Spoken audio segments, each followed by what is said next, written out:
हाय, तर मी आज तुमच्यासोबत स्पॉन्जी ढोकळ्याची रेसिपी शेअर करत आहे.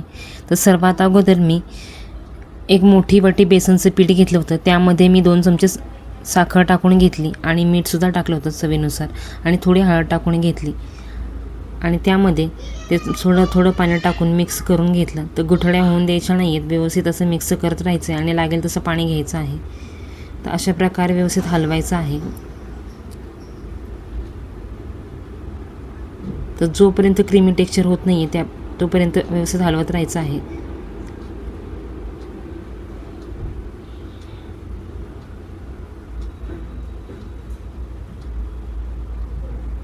तर बघू शकता क्रीमी टेक्स्चर झालं आहे.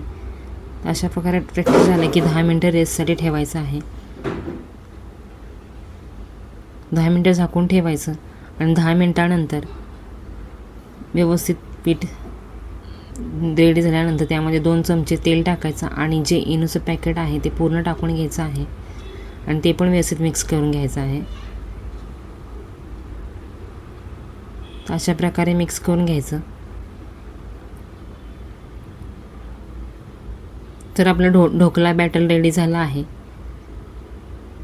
तर स्टीम देण्यासाठी मी अगोदरच गॅस चालू करून ठेवला होता. तर त्यावरती थोडंसं तेल लावून घेतलं ढोकळा बॅटर टाकण्या अगोदर आणि अशा प्रकारे बॅटर टाकून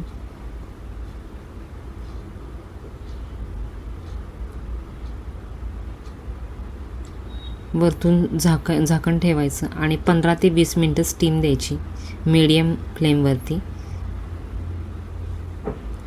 20 मिनटानंतर बघू शकता मी त्यामध्ये सुरे टाकून बघत आहे. तर पीठ चिकटत नाही आहे कसलंच सुरीला. तर हे जे आहे ते रेडी झालं आहे ढोकळा. तर 10 मिनटं थोडा रेस्टसाठी ठेवायचा. थोडासा मीडियम असा थंड झाला की अशा प्रकारे काढून घ्यायचा एका प्लेटमध्ये.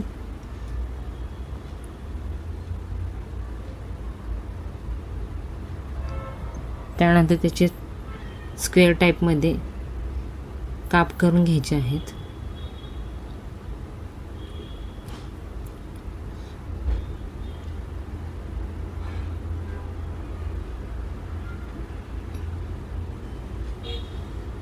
काप करून रेडी झालेत. बघू शकता कशा प्रकारे मी काप केले. त्यानंतर एका टोपामध्ये मी 5 ते 6 कढीपत्त्याची पाने, 2 चमचे तेल, थोडीशी मोहरी, 3 ते 4 मिरच्या थोड्या लांबसर चिरून घेतल्या त्या पण टाकायच्या त्याच्यामध्ये.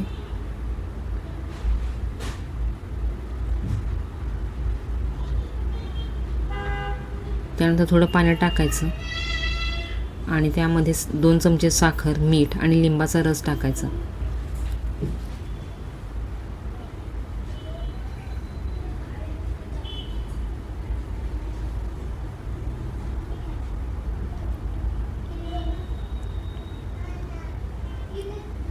उकळी आल्यानंतर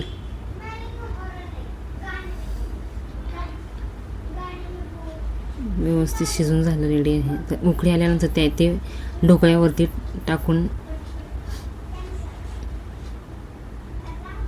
अशा प्रकारे सर्व ढोकळ्यांवरती टाकायचं.